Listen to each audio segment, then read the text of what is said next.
Bu Ramazan ayı dolayısıyla yapmış olduğumuz bir uygulama oluyor. Aslında ekmek projemiz.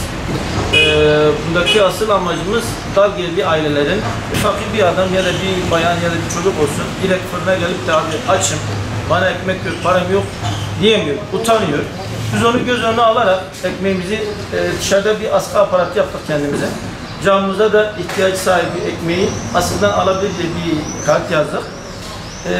Dar gelirli aileler ve fakir olan aileler gelip direkt dışarıdan ekmeklerini bize söylemeden alabiliyorlar. Yani bir poşet değil, bir poşet, iki poşet, üç poşet ne kadar ihtiyaçları olursa kendileri kaldırıyorlar bize söylemeden.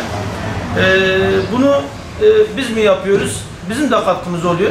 Bazı Mardin, Kızıltepe'deki iş adamlarının katkılarıyla da oluyor. Hayırseverler. Yani bayağı ekmek dağıttığımız oluyor yani.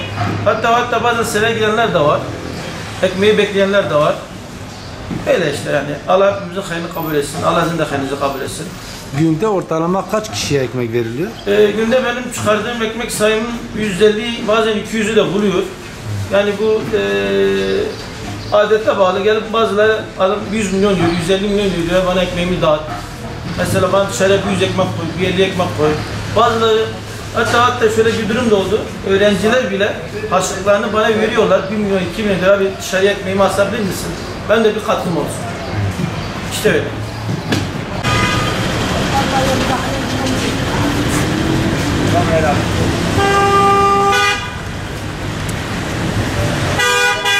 Büyükşehir'in uygulamadır. Yani bu yöntem bütün fırıncıların uygulanması için temenni ederim. İsteğimiz olur.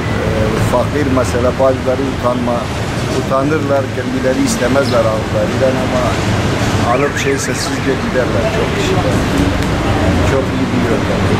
Ramazan ayında öyle şeyler yapmaları yani temenni ederim bütün fırıncılar için. Yani bazıları hayır yapmak isteyenler 10-15 ekmek isterler, askıya koyarlar.